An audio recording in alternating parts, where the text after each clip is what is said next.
Hi, welcome to this week's Parsha Shir on Parshat Vayakhel. Today's Shir is dedicated to the memory of my late brother Ben Zion ben Avraham Moshe Alevi Zechron Livrocha, whose yahrzeit was on the 16th of Adar.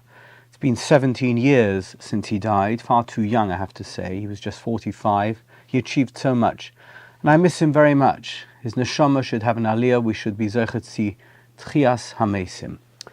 Some words in the Torah carry a special weight, not just because of their meaning, but because of the context in which they appear. One of those words is Vayakhel, which means and he gathered. It's not a common word, and when it shows up, it signals something important is about to happen. Now in this case, at the beginning of Parshat Vayakhel, it's the name of the Parsha, it's the moment when Moshe Rabbeinu brings the entire nation together, not only to give them instructions, but to create something far greater than the sum of its parts. The Parsha opens with the words, Vayakhel Moshe es kol hadas b'nei Yisrael, and Moshe gathered the entire assembly of the children of Israel. The choice of the word Vayakhel is striking. It's not the usual term for calling people together. It comes from the root kahal, meaning a congregation, a community. To be clear, this isn't just a roll call or a public announcement. It's a deliberate act of gathering people into a unified whole. The Torah could have said Vayikra, he called them, or Vayasef, he assembled them, but instead it says Vayakhel, because something deeper is happening here. This was about creating a kehillah, a true community. And here's something else worth noticing, really worth noting this. Up until this point in the Torah, Moshe never gathers the entire nation before delivering a mitzvah. He has given them many laws, many mitzvahs, many instructions, even rebukes, but there's no mention of him assembling everyone together. It's usually Moshe speaking to the zakenim, the elders, or to the leaders of tribes, or simply relaying God's commands to the people who happen to be around him at the time when he has to give this mitzvah, but without it being a national gathering. Vayakhel Moshe, this kind of grand communal assembly, is a first. So we have to ask, what is it about the Mishkan that required this kind of unified national moment? Interestingly, the word Vayakhel doesn't appear often in the Torah at all. In fact, it's one of only 2 times Moshe is described using this word. The other is much later. It's in Bamidbar, Perek Desaim, Pasuk Yud Tes, during the story of Korach's rebellion. Vayakhel alehem Korach es kol ha'edah. Korach gathered against them the entire congregation. In Parshas Korach, the gathering is against Moshe. A community was formed around conflict and rebellion. In contrast, here in our Parsha, in Vayakhel, Vayakhel is about positive unity and positive purpose, about building something holy together. There's a profound contrast between these 2 moments. The Vayakhel used by Korach was to divide, to challenge, to destroy. Moshe uses Vayakhel to unite, to heal, and to construct the Mishkan, the place where God's presence will rest, will dwell among the Jewish people. It may be the same word, Vayakhel, but there was a totally different outcome, which shows us that community can be harnessed for good or for harm. It all depends on the purpose. When the Torah uses Vayakhel here, it's highlighting something unique, true community, a kehillah kadosha. It isn't people standing in the same place at the same time and let's see how things turn out. It's about people coming together with a shared vision, a shared uplifting goal, and a willingness to contribute to something beyond themselves. The Malbim comments on this. In fact, he drops a philosophical bomb to shine light on the meaning of Vayakhel. Malbim explains that the word Vayakhel doesn't simply mean that Moshe gathered people together in the same space. Vayakhel is a transformational word. It means that he transformed them into a true kehillah, a unified community with a shared purpose. That's the key. Malbim is telling us that to achieve holiness requires a particular kind of unity. It can't just be individuals being holy on their own. It has to be people coming together to be holy, binding themselves to one another, working toward a common spiritual goal. Malbim takes this even a step further. When it comes to the Mishkan, he says, it could actually only have been built through the combined efforts of the entire nation. No single person, no matter how righteous or holy, could have done it alone, because it wasn't just about the physical construction. It was about creating a space where God's presence could dwell, and for that, communal unity was essential. Think about that for a moment. You could be the most spiritually elevated person alive, but if you're isolated, if you're disconnected from your community, or to put it differently, you are not part of a community of like-minded people, then you're missing a core ingredient of Kedusha, which is togetherness. The Mishkan wasn't a monument to individual achievement. It was a monument to unity, to the power of many holy people becoming one holy group. But here's where things get really interesting, because as we saw earlier, the word Vayakhel shows up again in the Torah, and this time, the second time, it's not in a peaceful context. In Bamidbar, during the rebellion of Korach, it says, Vayakhel aleim Korach es kol ha'ida, and Korach gathered the entire congregation against Moshe and Aharon. Same word, Vayakhel, but a completely different flavor. Moshe gathers the people to build a sanctuary for God. Korach gathers them to tear down the leadership, to challenge the very structure Moshe was trying to establish. It's community building versus community breaking. And here's the key. Both Moshe and Korach could create a kehillah, but only one could endure. Why? Because only one was rooted in holiness and shared purpose. The other was driven by ego, ambition and personal agendas. This brings us straight to Pirkei Avos, Perek Hey. Kol machlokas she'i l'shem shamayim sofa l'hiskayim, v'she'ena l'shem shamayim ein sofa l'hiskayim. Any disagreement, any debate, any argument that is for the sake of heaven will endure, but one that is not for the sake of heaven will not endure. And the Mishnah spells it out. What is a machlokas for the sake of heaven? L'shem shamayim. The disagreement between Hillel and Shammai. And what is not for the sake of heaven? The dispute of Korach and all his followers. No doubt at all, there were disagreements among the people who were building the Mishkan about design, materials, how to use them, responsibilities. People are people. But it didn't matter, because Moshe's Vayakhel was l'shem shamayim. Their Kehillah Kadosha had one goal, to increase faith, to bring the people closer to Hashem, just like the later debates between Hillel and Shammai and between Beis Hillel and Beis Shammai. Different opinions, same purpose.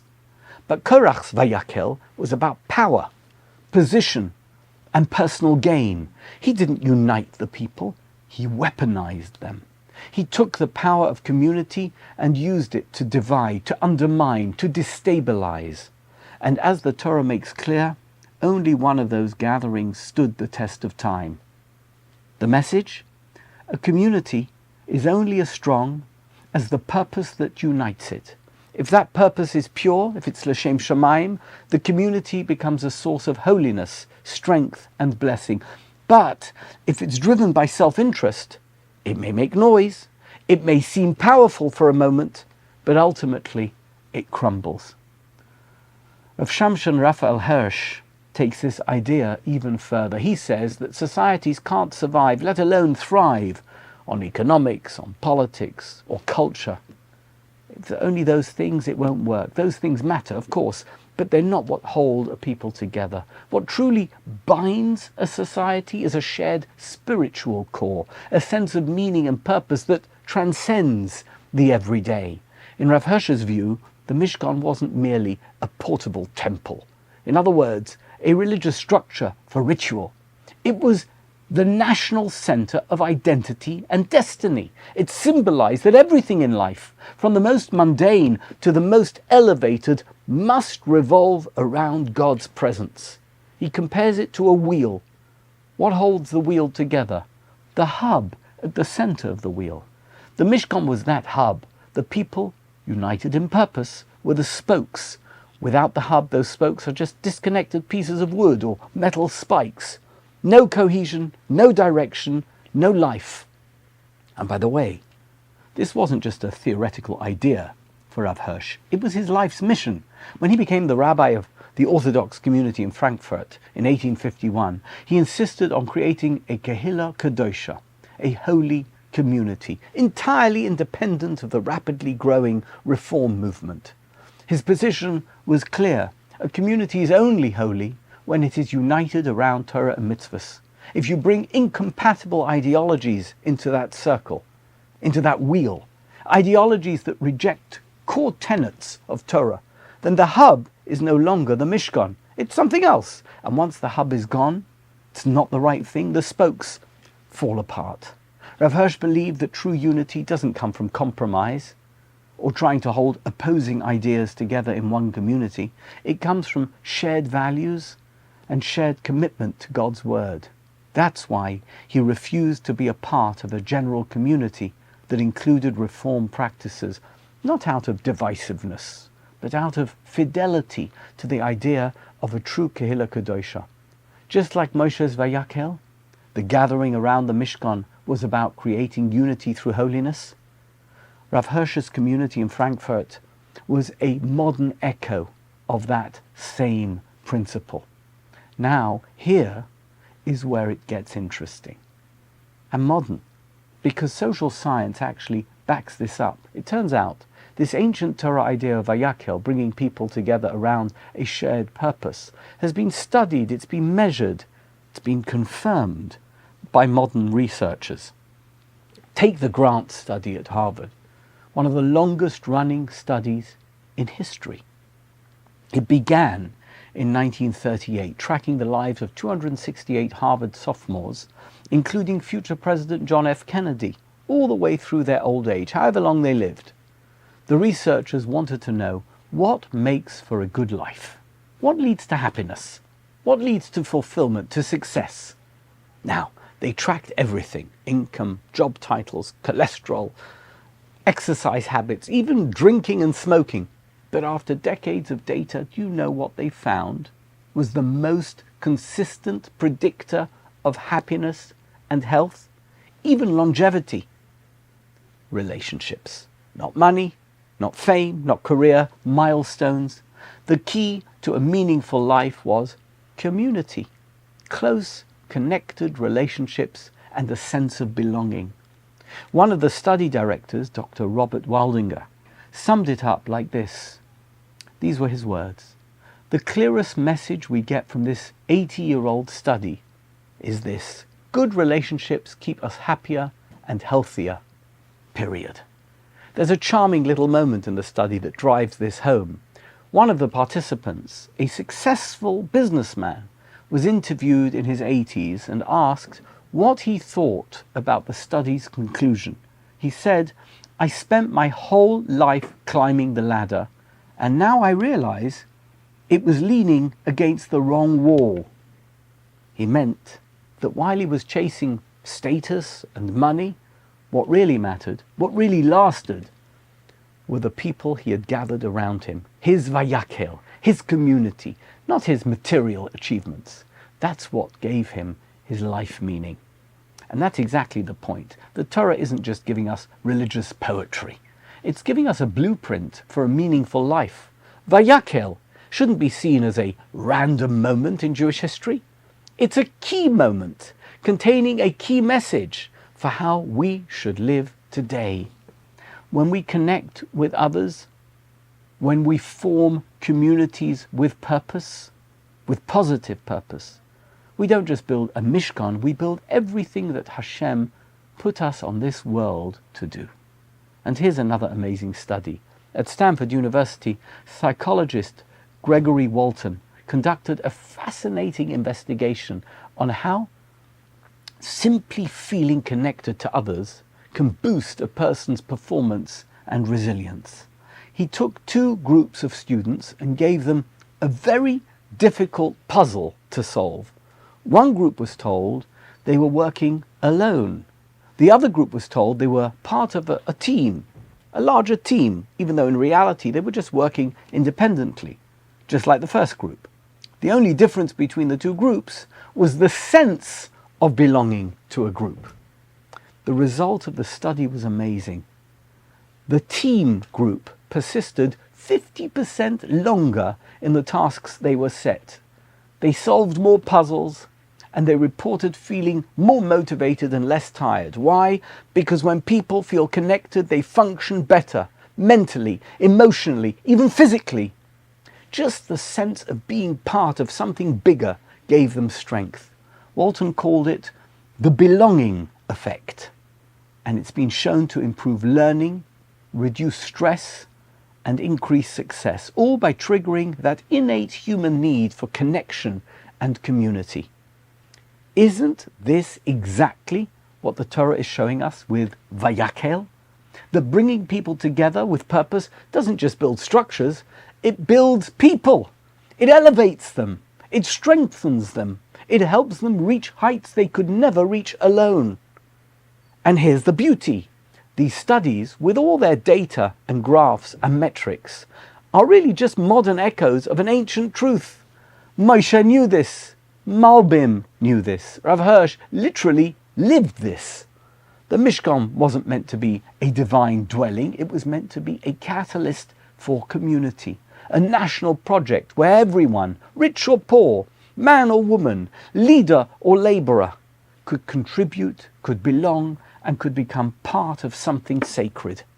Because, and this is the heart of it, a kehillah is greater than the sum of its parts. You could have all the raw materials, all the talent, all the resources, but without Vayakhel, without that conscious act of uniting for a higher purpose, it doesn't come together. It remains just potential. There's a story, probably more legend than fact, but that's what makes it timeless, about a traveller who passes by a construction site. He sees 3 bricklayers at work. Curious, he asks the first one, "What are you doing?" The man wipes his brow and says, "I'm laying bricks." He asks the second one, "What about you?" The second one shrugs. "I'm building a wall," he says. Neither of them looks very happy. They look like they want to get home. Then he asks the third one the same question, "What are you doing?" The guy stops for a moment. He looks up, and with a spark in his eye, he says, "I'm building a skyscraper." It's the same job. They're using the same tools. They're building with the same bricks. But the first two have a completely different sense of purpose than the third one.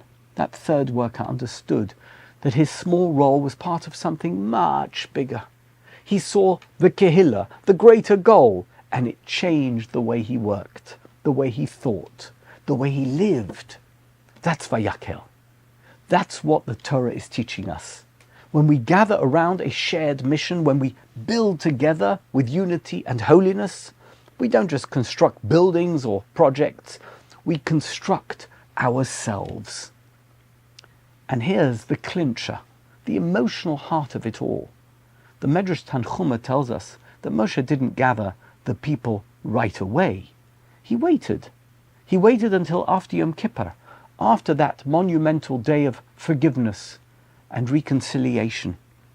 This wasn't just good timing, it was deliberate. Because what had just happened? The people had experienced failure on a national scale.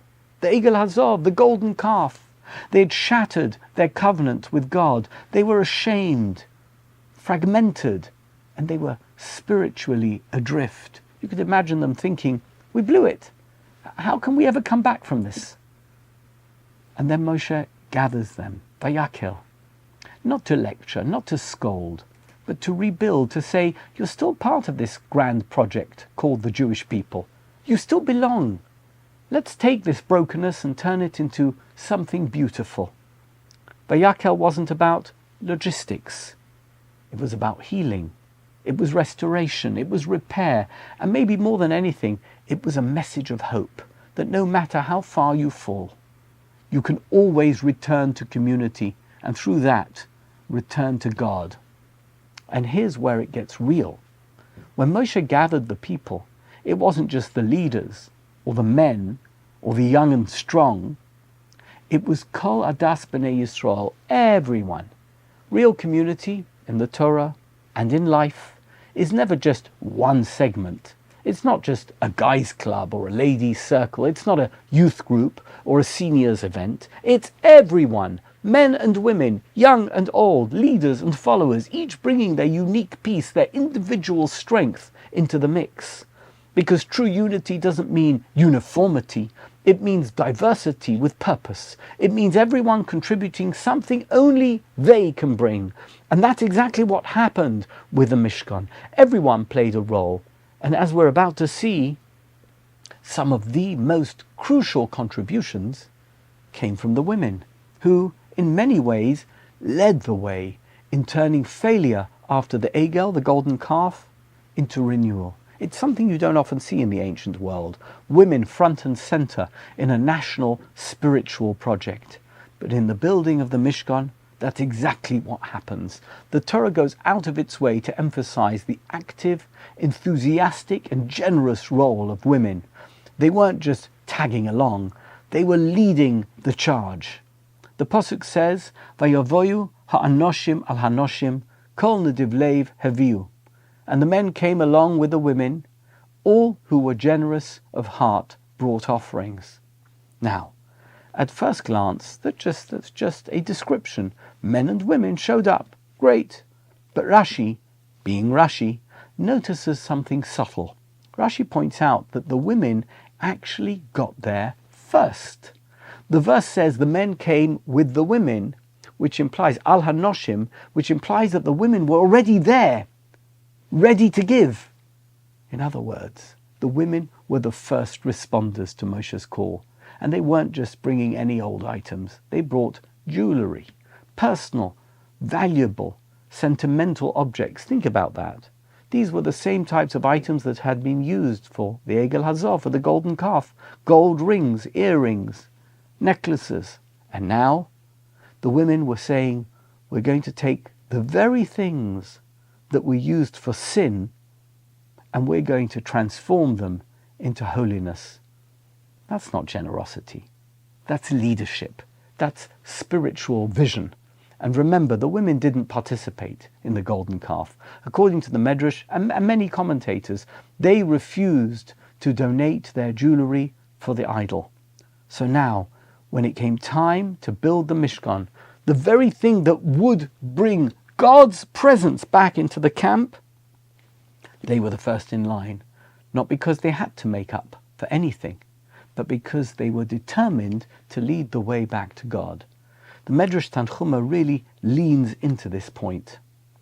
The Medrash gives the women of Israel a standing ovation, as it were, spiritually speaking.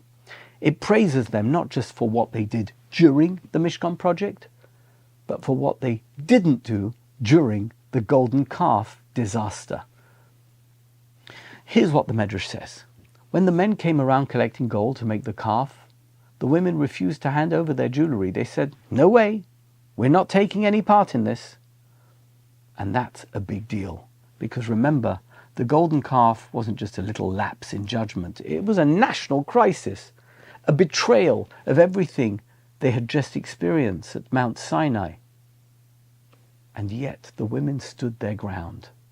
The Medrash goes even further and says that God rewarded them for this refusal because they stayed loyal, because they didn't get swept up in the chaos. They were given the special mitzvah of Rosh Chodesh, a holiday tied to the moon, which is all about renewal. It's about cycles of rebirth. In other words, their loyalty and faithfulness didn't just earn them praise, it earned them a spiritual inheritance that celebrates new beginnings. And then, when it came time to build the Mishkan, they didn't only show up, they threw themselves into it with enthusiasm, with joy, and with unbelievable generosity. They weren't only donating stuff, they were spinning wool, weaving, they were crafting, they were doing all the skilled labor. So here's the picture we're getting. While the men had to recover from their spiritual stumble, the women were already walking the path of redemption. They didn't need to be dragged into the process. They were leading it.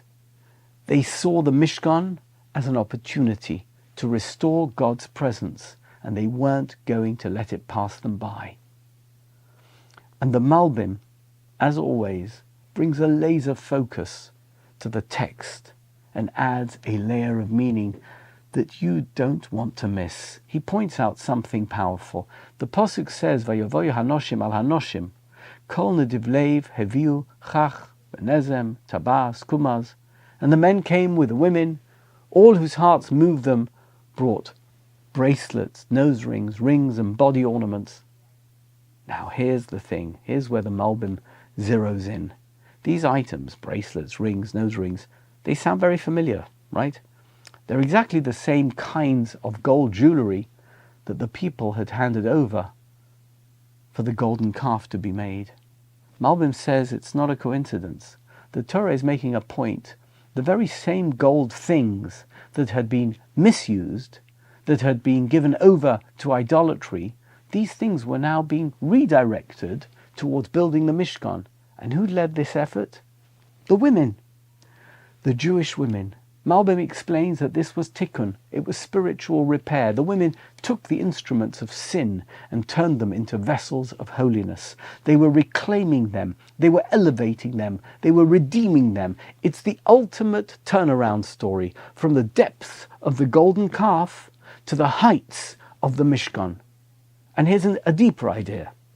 It's easy to give from what's new, what's untouched, but the women gave from items that had history, as it were, that had been tainted by past failure. They took something that was associated with shame and they recast it in light. That's a bold move. That's spiritual leadership, and that's why their role in the Mishkan wasn't just important, it was foundational, it was fundamental.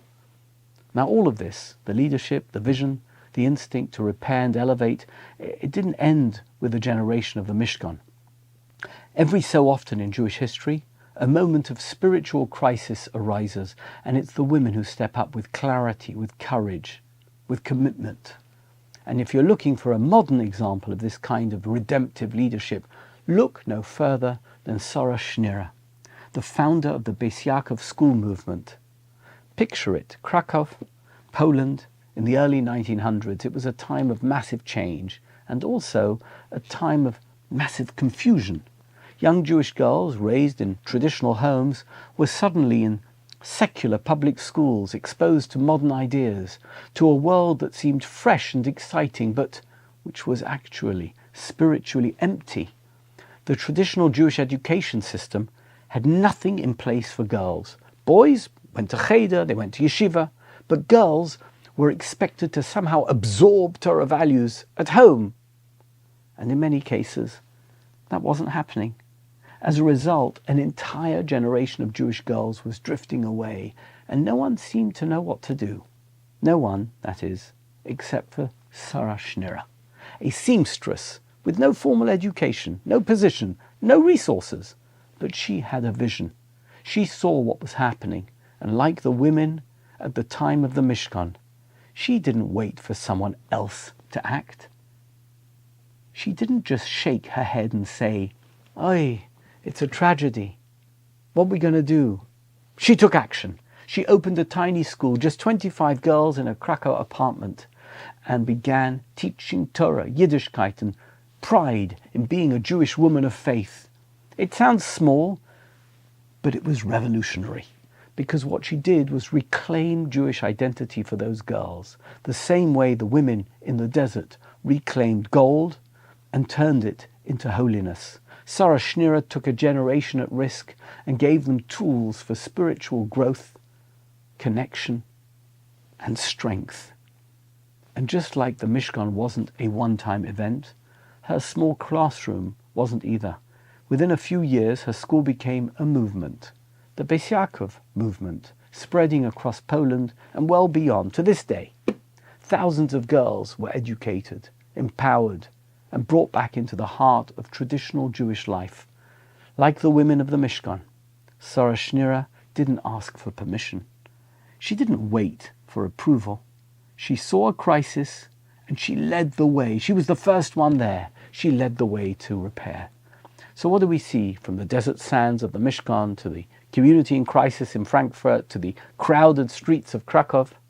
We see that real community isn't passive. It's built, it's forged by people who show up, who give of themselves, and who understand that holiness isn't a solo act. It takes all of us, rabbis and ordinary folk, men and women, young and old, each bringing our own gifts, our own talents, our own vision to create something that's greater than any one of us alone. And when that happens, when there's Vayakhel, when we come together, l'shem shamayim, for the sake of heaven, we don't just build structures, we build mishkans, we build sanctuaries, sanctuaries of meaning, of belonging, of redemption. Whether it's in the form of gold jewellery for the Mishkan or a Jewish lesson in a tiny classroom in Krakow, the message is the same. We all have a role to play, and when we embrace it, when we step up and contribute our part, when we are Vayakhel, we help bring God's presence into the world. That's the legacy of Vayakhel. That's the power of Kehillah Kadosha. And that's the challenge and opportunity that stands before each of us in our own communities, in our own lives, to gather, to give, and to build holiness together. And with that, I will leave it. Thank you for listening. Thank you for watching. Thank you. Thank you.